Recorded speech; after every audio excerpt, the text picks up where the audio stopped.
My mom, stepdad Jim, who I would normally say is my mom's husband, and I, a 16-year-old female, are in family therapy together. It started 8 months ago. My mom and Jim have been married since I was 10. They have 2 kids together. My half-brother is 5 years old, and my half-sister is 2.5. My dad, who my mom was married to, died when I was 8. The first therapist made no sense on anything and was even too much for my mom and Jim, which says a lot. The current therapist has been great in my opinion. She met with us all individually for a couple of appointments and then started working with us as a group. I always knew my mom resented me for crying during her wedding.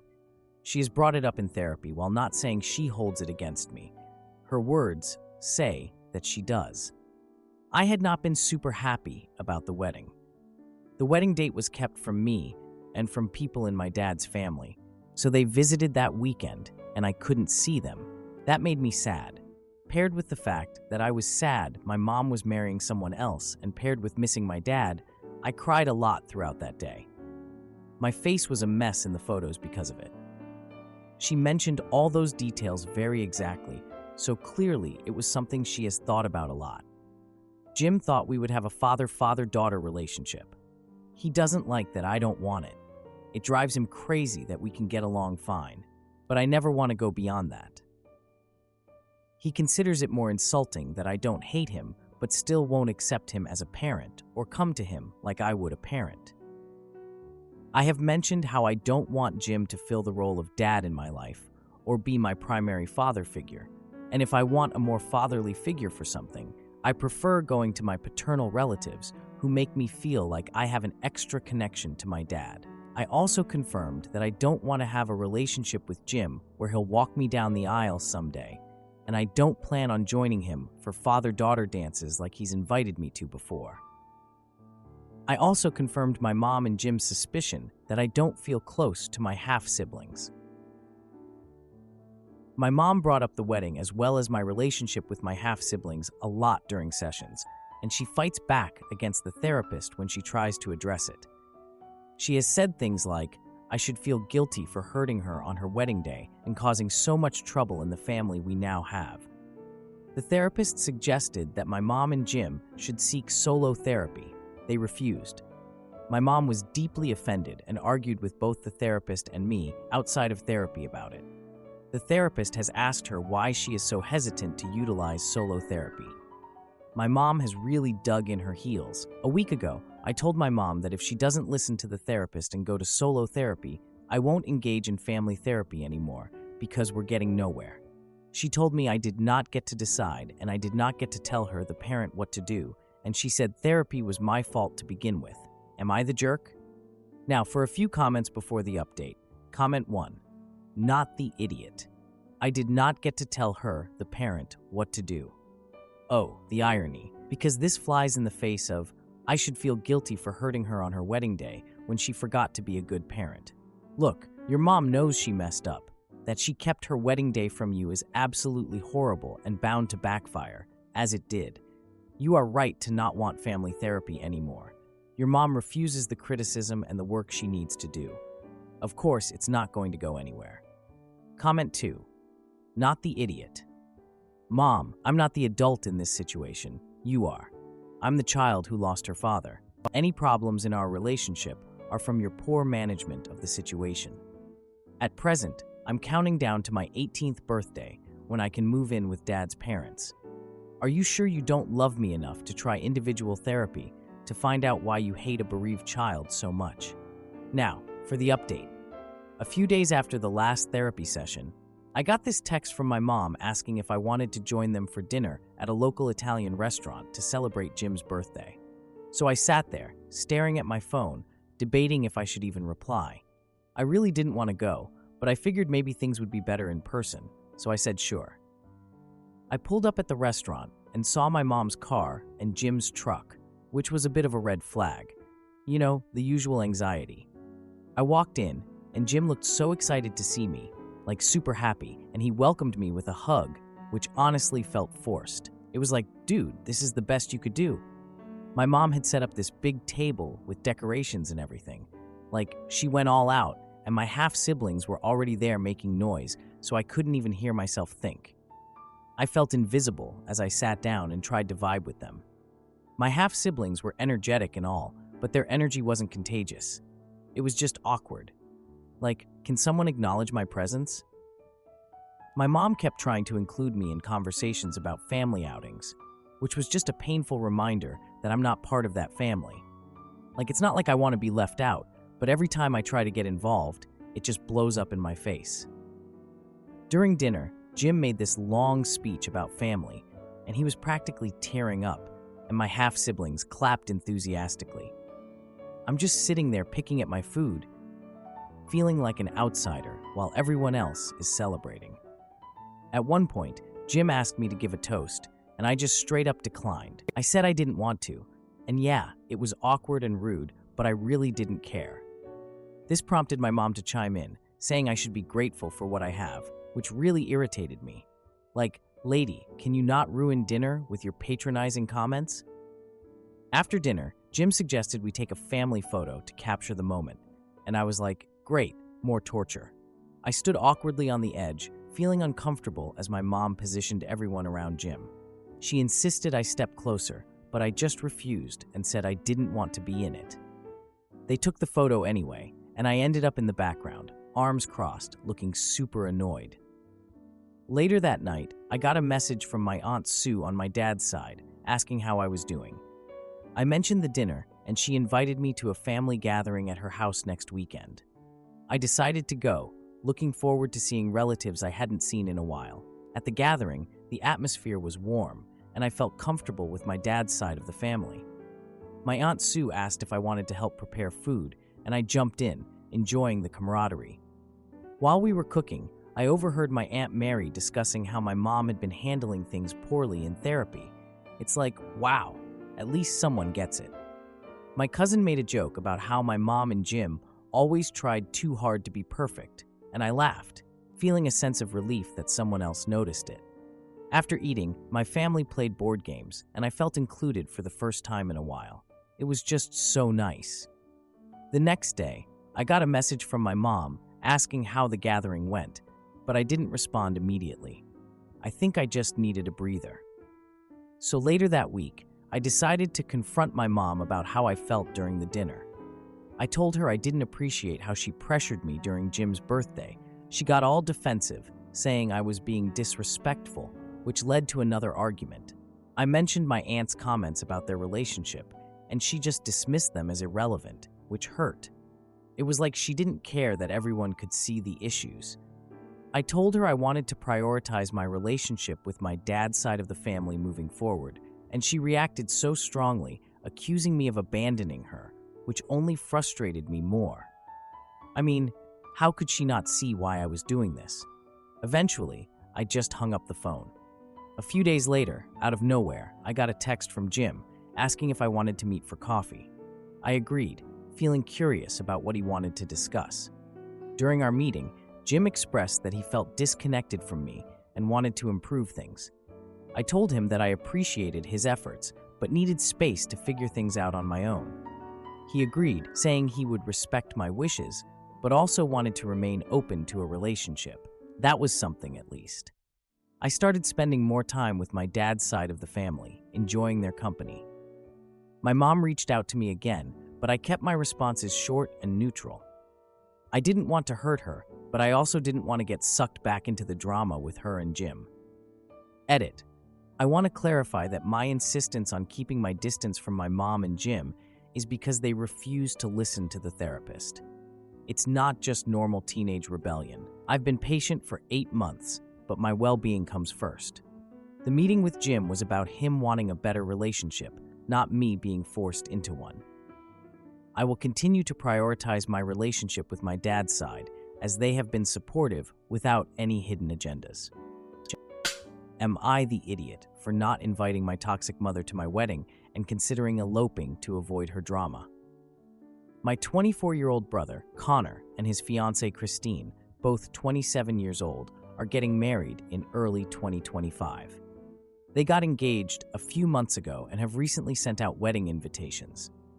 My mom is upset because she wasn't invited. Background information. We met Christine after she and Connor had been dating for around 8 months. That was a few years ago. Basically, my mom just didn't like her. After we met her, she would constantly complain and criticize Christine. This would range from her looks to her job. Christine is a waitress, and she would say, "She isn't good enough for my son." I honestly don't understand any of it. Christine and I became friends, and she's such a sweet person who wouldn't hurt a fly. Whenever Christine and Connor came over for dinner or an event, she wouldn't say anything to Christine, but she'd try to get Connor to always spend time with her instead of Christine. She always tried to one-up Christine as well. If she called Connor and he mentioned that Christine made dinner, her dinner was always better. If Christine had a gift for Connor, my mother always tried to say how her gift was better. Thankfully, my brother is not naive and has realized this. To avoid starting family drama, he didn't condemn her loudly in front of everyone, but would always defend Christine if he heard her talking badly about her. He made it clear that if she kept talking negatively about Christine all the time, he would go extremely low contact. That made her stop for a while, but since they announced their engagement, she has returned to it again. Maybe she forgot, I don't know. I do think it's because Connor is her son, and I know some mothers can be very clingy with their sons. I have a boyfriend, and I've never heard her say a bad word about him, so I do truly believe it's because Connor is her son and I am her daughter. I was at my mom's house yesterday, and she complained that she wasn't invited.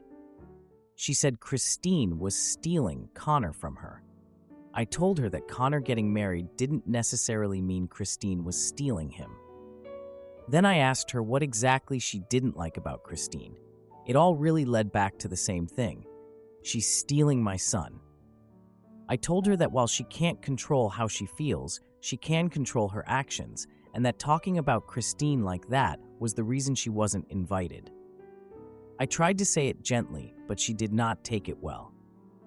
She tried to make excuses and say that it was fine, and that it's just her venting to her family and friends, and that I was being inconsiderate of her feelings. I know how she feels about it, but I think those feelings aren't really an excuse for talking negatively behind someone's back like that, and going out of your way to make it clear you dislike them.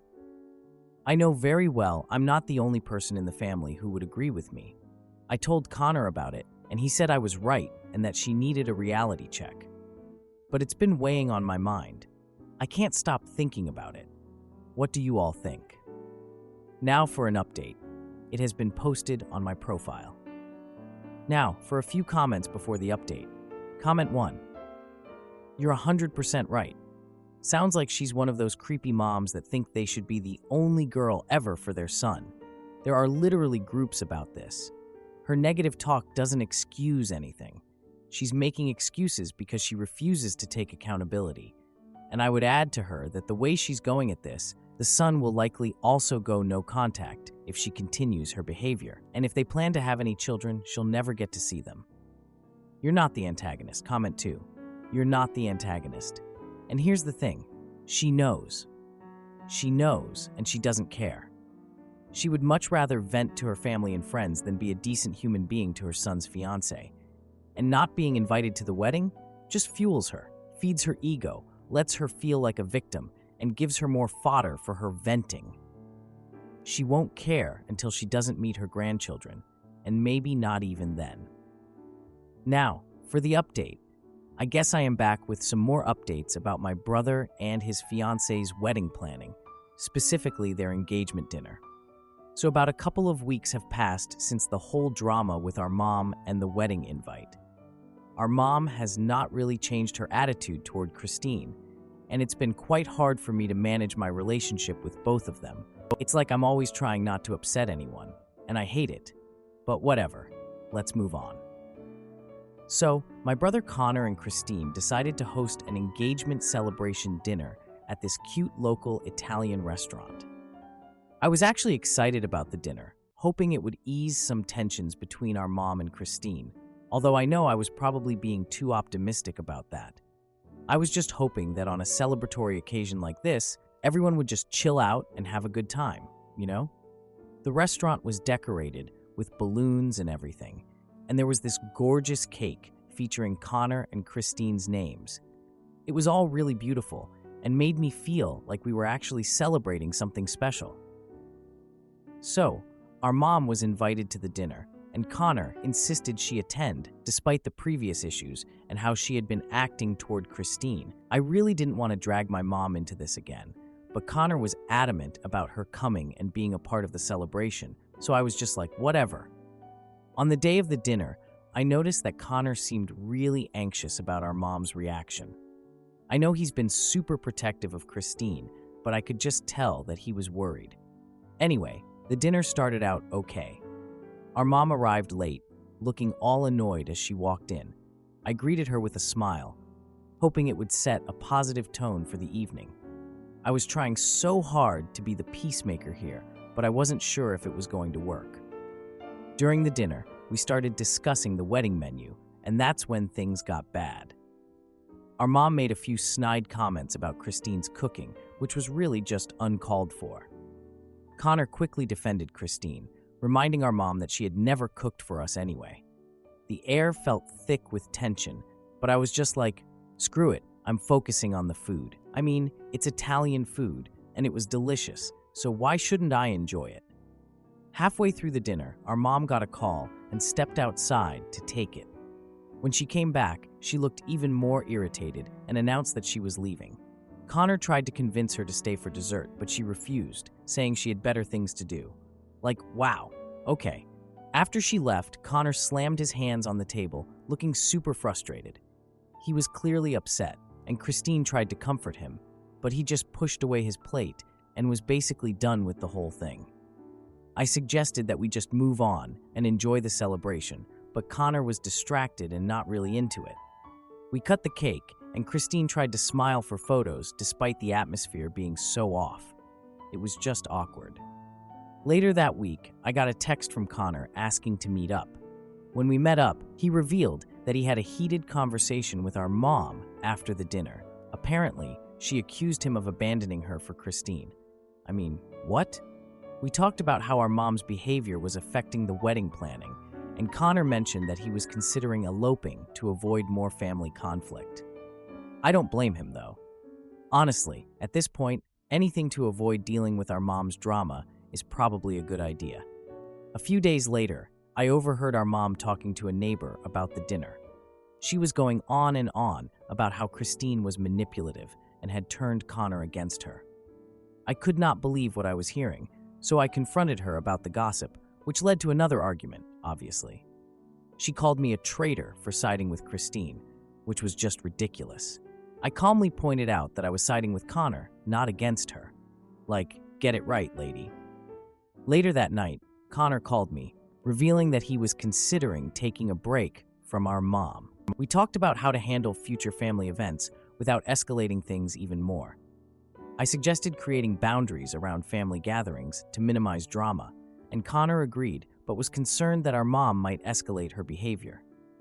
So as the week went on, I tried to keep the peace between Connor and our mom. It was exhausting, to be honest. I'm just over it all. To answer a few questions, my brother and Christine are still planning to marry in early 2025, and they are considering eloping to avoid further family drama caused by their mom. Am I the idiot for not telling my ex-wife about my breakup and letting her find out from my mom? I, a 45-year-old man, got a call from my ex-wife, a 40-year-old woman, saying she wanted to talk. This is very unusual for us, considering we don't communicate unless it has to do with our kids. We have 3 children in their early teens. I reluctantly agreed and was then bombarded with questions. She wanted to know why I didn't tell her I broke up with my ex-girlfriend, a 43-year-old woman. How come everyone else was informed when it happened, and she was just finding out months after the fact? Why have I been letting my ex-girlfriend and her kids live with me and our children if we weren't together anymore? Does this mean she and her husband are allowed to come over and see the children now? By now, she was emotional and crying. She told me I was a jerk for not telling her it happened, as that means this opened up the door for her to be closer to our children.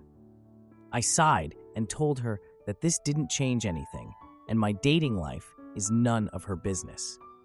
I didn't tell her the first time my girlfriend and I got together either. The only reason I had told her about my girlfriend and her 3 children was because they were moving in.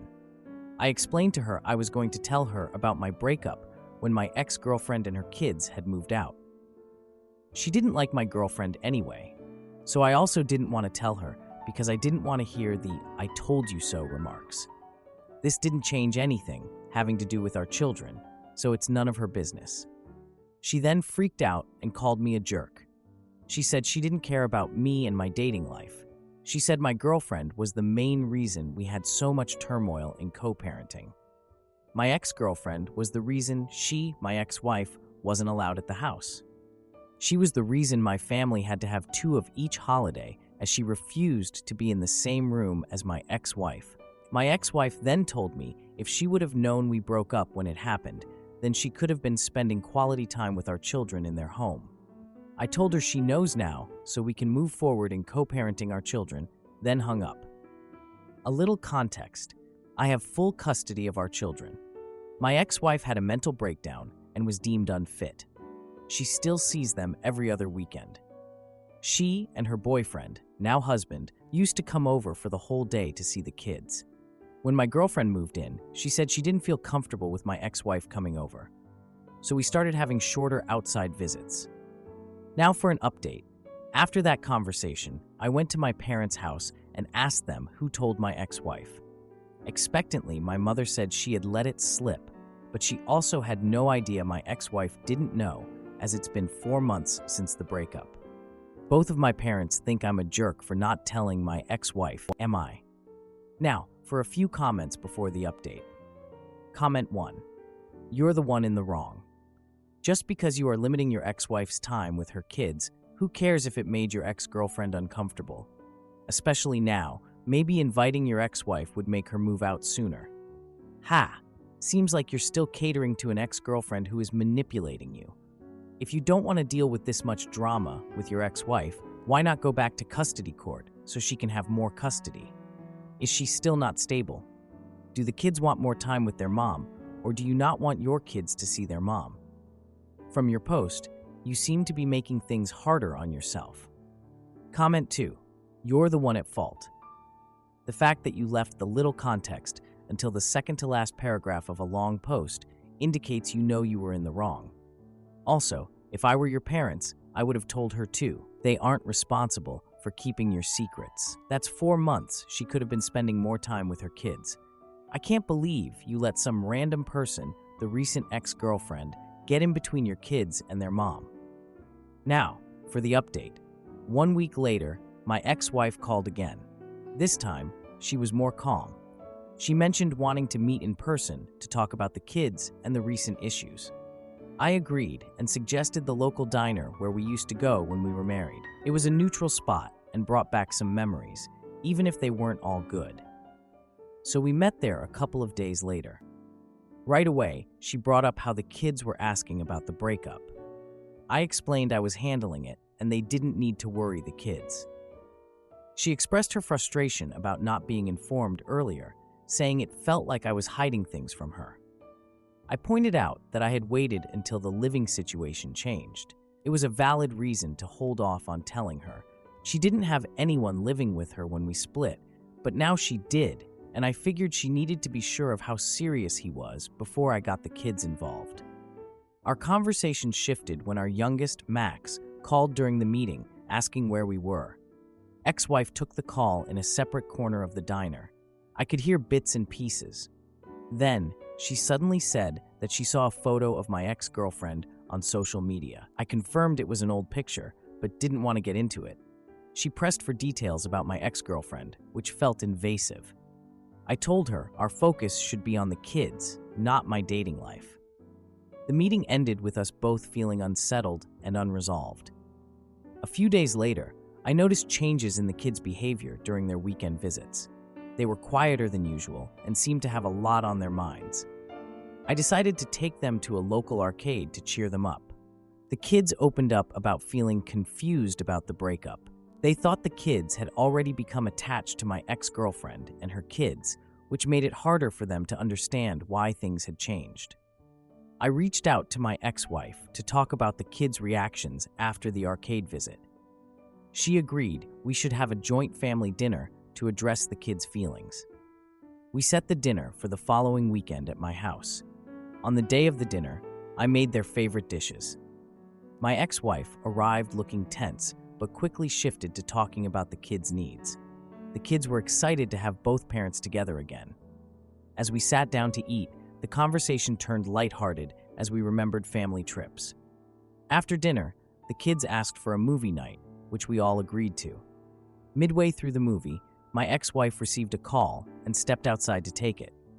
I overheard bits about her having issues with her new partner. After the movie, my ex-wife returned, looking flustered, and the kids sensed something was off. I suggested wrapping up the night. Before leaving, my ex-wife thanked me for the dinner and mentioned needing to talk more. The next day, I found a message from her about wanting to discuss co-parenting further. We arranged to meet again, this time at a nearby park, for a more casual talk. During this meeting, we both acknowledged the need for better communication. She revealed her recent struggles and how they affected her relationship with the kids. I offered my support, suggesting we work together to create a more stable environment. We ended the meeting with a clear plan for co-parenting moving forward. Thank you for reading. Edit. The kids were not aware of the breakup until the meeting. My ex-wife's new partner moved in 3 months after the separation. If you like this video, you'll probably like these too. Also, while you're here, please consider subscribing. It's your support that keeps this channel alive and allows me to make better and longer videos.